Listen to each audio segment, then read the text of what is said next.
So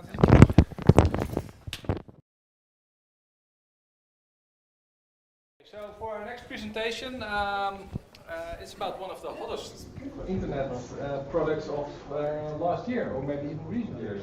So we're really happy that you're here, but on the other hand, you also exist because of companies like Sanoma, which didn't get their act together and didn't bring their magazines to an online medium. So you beat us to it, and then you saw the cooperation again with one of our biggest news brands to promote the stuff that you have in Blendle. So we're really anxious to hear about the trick and maybe get some feeling about how you did it, and we'll copy you before the end of the year. So before we dive head first into the technological part, I will invite you to stand up for a moment. So please stand up. And then stretch a little bit, stretch your shoulders, and then you can sit down again. Because at this time, your after dinner dip has settled in at a very high peak, so I just wanted to do something to get our blood flowing again. So thank you for doing this. I'm Pastoor. I'm a front-ender at Blendle, and today I'm with Koen Bollen. He is one of our back-enders, and he's the one responsible for search, and I'm the one responsible for widgets and all kinds of embeddable stuff at Blendle. So a short introduction to what Blendle actually is. Who of you know and used Blendle? Okay, fair amount. That's very nice, very good. So to give a short introduction, Blendle is or we want to be the iTunes for journalism. So we want to build a place where you can purchase single articles from newspapers and magazines you love, but you won't be. Most times you won't read the whole paper. So we just want to provide a place where you can purchase an individual article. But a picture says more than 1,000 words, so we have some screenshots, which are very nice. So this is the kiosk. You can browse this page and you can see whatever covers we have in store for you this day. It presents you an overview of the newspapers of today and the latest versions of the magazines we have. Currently, we have over 50 different newspapers and magazines, and are expanding those collection every week. So when you like, for example, NRC or Trouw, then you can click on it, and it will show it will fold out the pages of the specific edition. You can scroll through it. It works on your iPhone, your iPad, your Android device. It scales nicely. We have just a single app for all of these different platforms right now. You can hover over the different items, and then a small popover will be visible. You can read an excerpt of the article, and then if you really like it, you can just click on it, and then the reader will open. We worked a lot on this part because it's really hard to create a good reader, and the debate on reading vertically and horizontally is still going on, also inside the company. So we really try to experiment with what works, what you like to use, and what works best with this kind of content. But we like it as it is right now. So you can read the content, you can share it with your friends, and you can comment on it. So that's kind of the features we currently have. And then if you don't like it, because you have purchased it with one click, we just wanted to give you the possibility to let us know what you think of it. So if you happen to not like this article, you can, at the end of the reader, you can press the refund button, and then we'll show the next screen, where you can provide us with some information on why you didn't like the article. And it can be because you just happen to click on an article, or you just don't like the content, or you don't agree with the author, or it was too long or too short. So you provide us with the reason, we provide that information back to the author, and with one click you get your money back. Hooray, you get your money back into your wallet. That's very nice. So right now we have over almost 100,000 subscribers. And of them, 20,000, almost 20,000 have actually topped up their accounts and are paying for content on our platform, which is really awesome, because most of those people have never have never been paying for news content in their lives because they're of this age where it's not normal to have a subscription on a newspaper. So we're really proud of it, and now also I'm one of those people that are not really willing to pay for content, but now I have the possibility to just browse and just choose whatever I like. I start using and reading it and really enjoying it. But the challenge next was to bring this together with nu.nl, because you know nu.nl, we really like nu.nl because they're short articles, they're really based on time, so if something happens, the nu.nl content gets distributed to you very fast, so you get these updates. On the other hand, the newspapers are slow. I mean, they get published the day after stuff has happened. But newspaper content can really provide additional information on topics, extensive interviews, for example. So we wanted to combine the best of both worlds, and this is what we came up with. So here you see just a normal nu.nl article on weather that's not really good in Holland right now. I'm really frustrated by that as well. So we provided some related articles with that. And so you scroll down, and after you read the nu.nl content, we will provide you with two articles from our database, which we think are suitable for readers that just read the nu.nl article. And then if you click on those articles, or one of those articles, your reader will pop up. In this case, I'm already logged in. So I'm logged in into Blendle, and the reader will pop up, and I can start reading immediately. So you can see on the left top hand that the small amount is subtracted from my wallet. I can start reading, but I can also refund it. And if I close it within a couple of seconds, you'll see the next screen, which is that it was free because I closed it too early. I couldn't have read the whole article in the time that I was reading the article. So it gets refunded automatically. What you can see here also as well is that our content is displayed on top of the nu.nl website. So it's deeply integrated into the experience that the user was already having, because they were on the nu.nl website and they don't want to go to our complete experience. They just want to read the article and get back to where they were. So we really try to make that seamless. But how did we do that? That's where the next slide comes in. Because we created a way to easily embed stuff we made into your website. And that's called the widgets. Widgets are pretty simple, and most web publishers provide widgets. Facebook and Twitter also do that kind of stuff. You have this little snippet of HTML and a little JavaScript snippet. You paste it onto the place where you want stuff to happen, and then ta-da, the widget will pop up.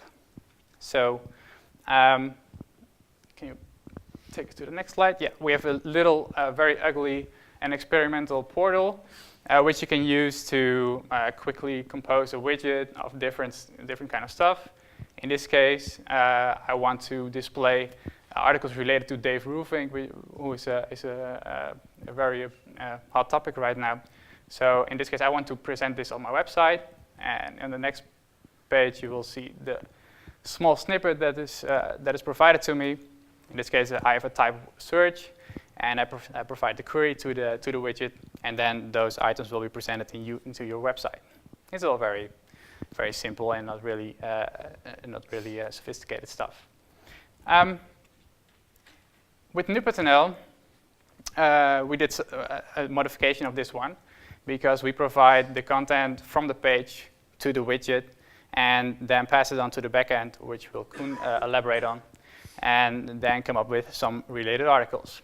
But what I want to do right now is just to show you how easy it is to add our widgets to whatever website there is. So maybe you can shout out one of your favorite Dutch news websites, or whatever website which provides articles. What? And then I will live code. I know live coding is not a really good idea, but I will show you how easy it is to add the related articles which have content-related articles to that site. So, what? MSN. What kind of website is that? MSN. It needs to be a Dutch website because our content is tweakers. All right. Yes.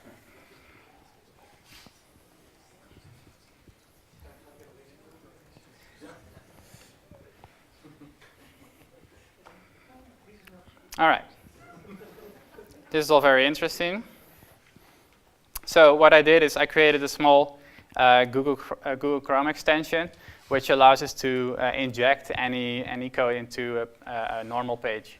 And this plugin we used during development of the NuPattern widget because obviously the website was not altered yet to what we wanted it to be.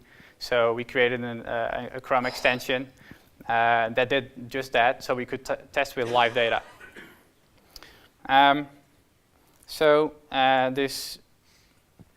This extension is very simple. This is actually all the code that is that's used, and you can see here.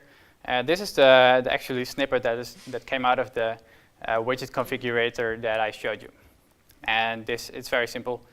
This piece of HTML is injected into the page after the selector I provided. So this is just some boilerplate to make sure it ends up in the right position. So this method will take an after selector and a content selector.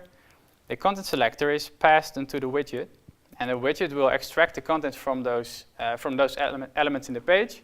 It will send it to Koen, and Koen will come up with some great suggestions later on.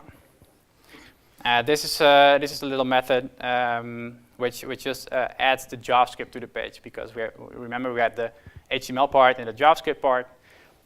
This piece of code will just append it into the page.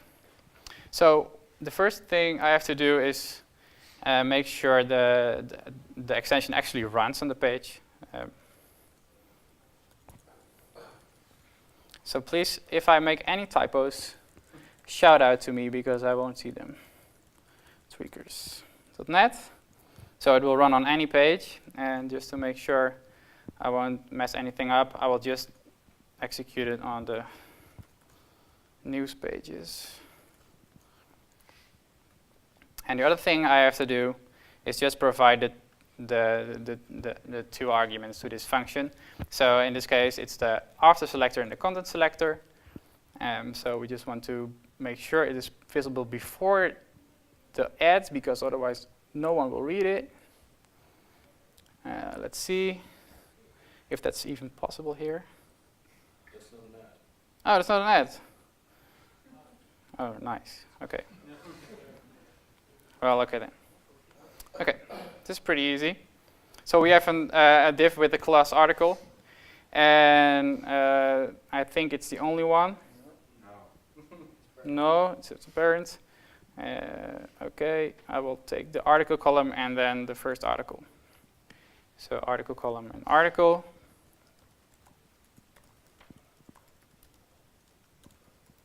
And because I use a query selector, which you can see, here. I use query selector, and query selector always returns the first matching element. So if you're writing front-end code and still using a jQuery to do this kind of stuff, you really should take a look at the native functions, because they're really fast and really functioning very well. So take that as a tip. So this is the first argument after selector. So after the selector, we will inject our code. And the second selector is the content selector, and actually that's the same. Article. Now save this. And there's one other thing I need to do. Let's reload my extension. Bloop. And refresh it, and fingers crossed. Boom.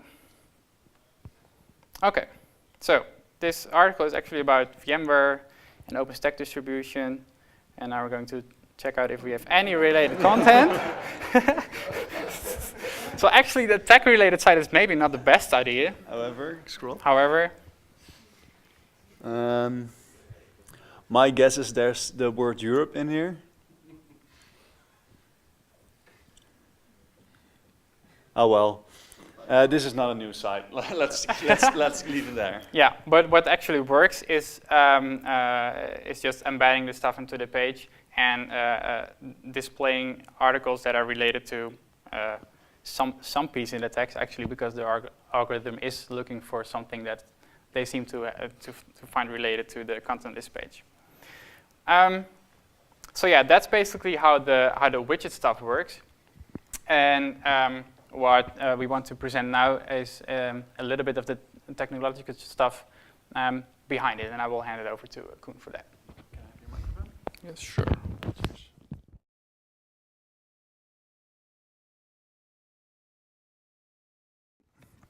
Okay.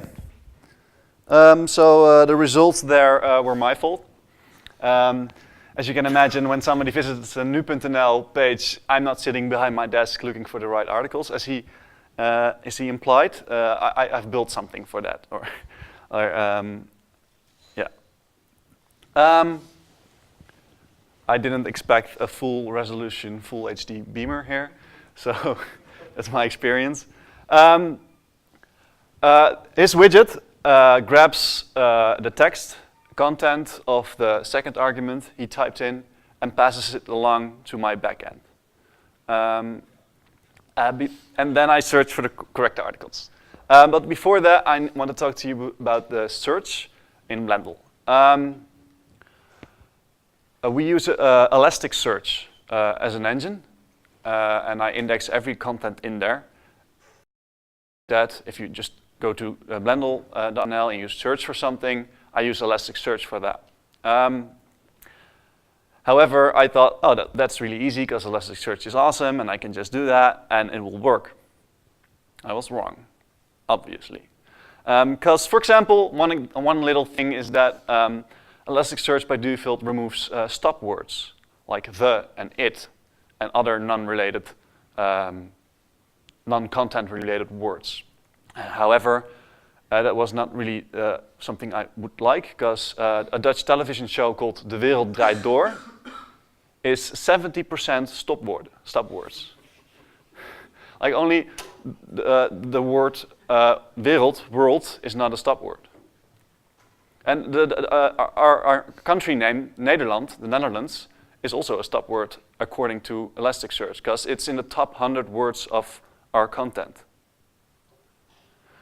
That's one of the things I ran into.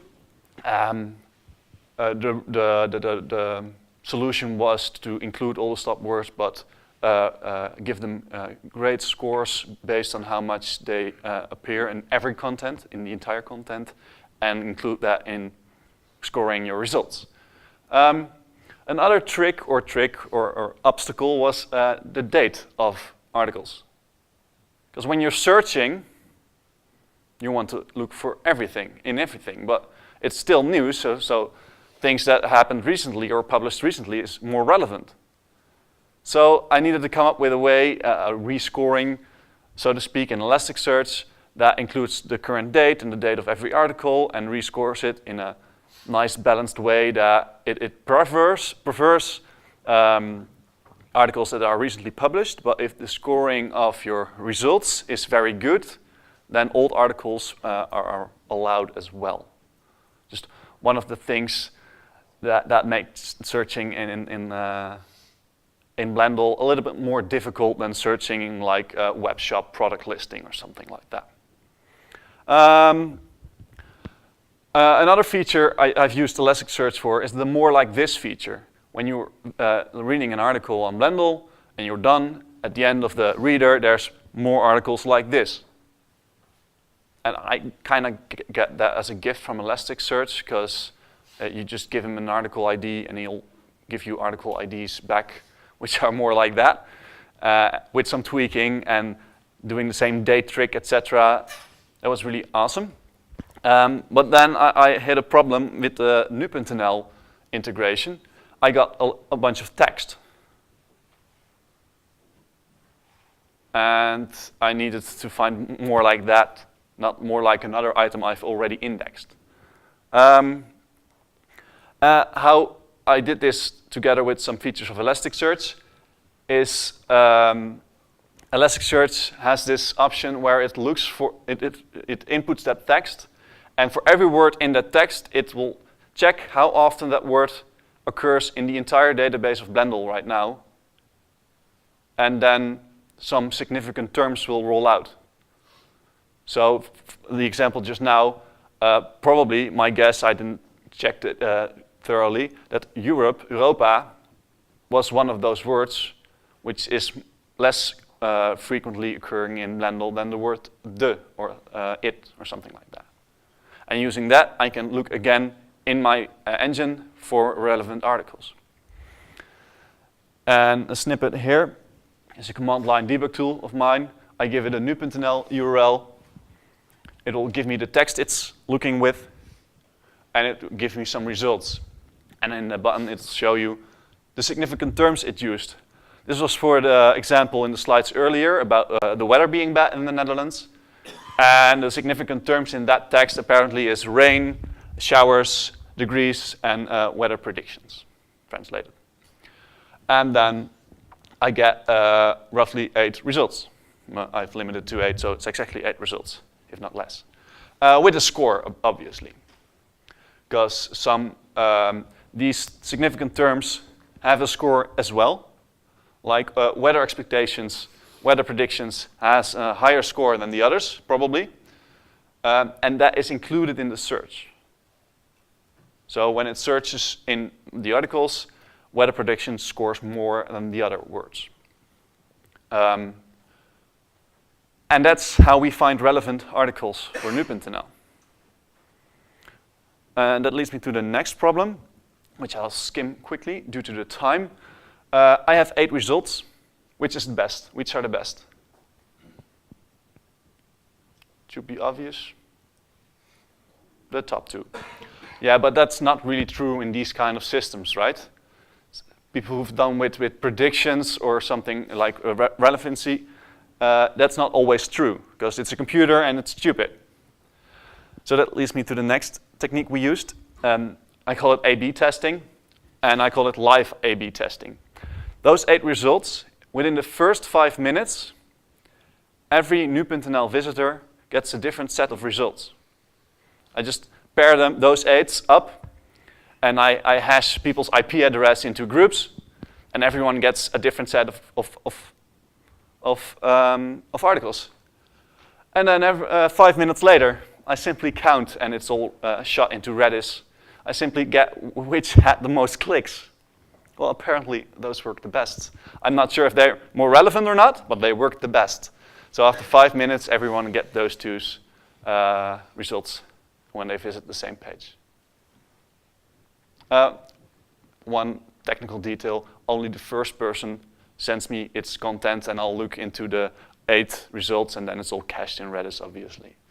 So I'm not looking in Elasticsearch for every request we get from nu.nl.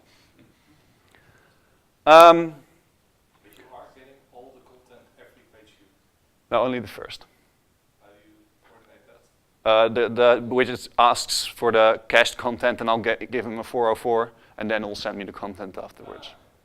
It's a lazy way, but otherwise we'll get hammered even more. Does it rank on clicks or on what it earns? It ranks on clicks, because that's what it makes it relevant, not if it's good or not. That's actually a good idea. That was our story. And we can go to the questions round. So thanks for your attention from now. And are there any more questions?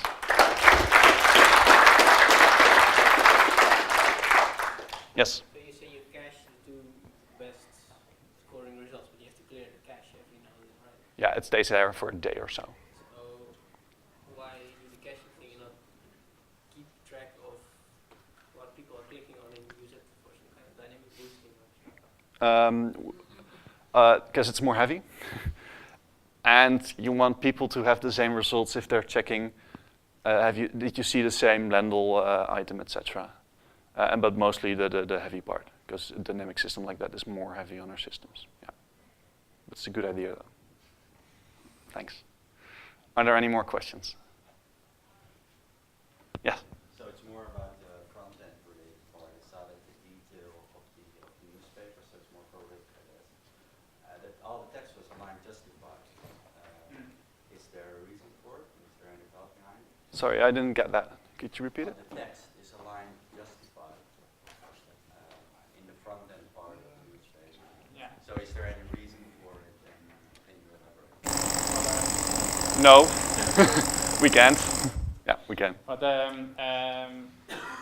exact reason I don't really know per magazine, but we try to copy the styles of the magazines as much as we can. And most of the magazines and newspapers, the content is justified. And also with the new technologies like hyphenation, that's pretty good in iOS and also on different web browsers. You do have the raw text of all the articles. Yeah. Yeah, we do. Because I believe that the text is often justified in big newspapers. That if it's not, and you see all the different columns in the bigger papers, then it all looks dizzy. But I don't feel it's something necessary on a smaller screen, or if you put it in a presentation like Blendle was doing. So I was wondering, maybe you did some tests. No, that's not really tested because we're just live for over like 4 months or so. Yeah. But it's definitely something that we're working on because readability is one of the core points of our product.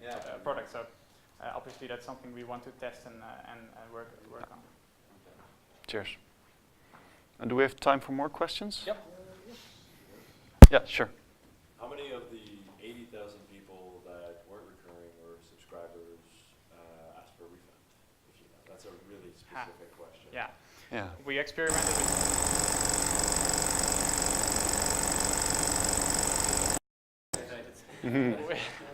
we experimented with that a lot, and we saw that when we changed the phrasing of how you need to refund or how you could refund, that really has a dramatic effect on the percentage of the refunds.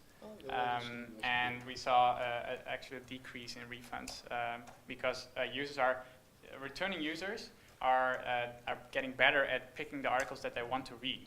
And if they're getting better at using the system, they're like, okay, I know this is not going to work, or I know this is working. And also the features that we add, like reading stuff later on Pocket, or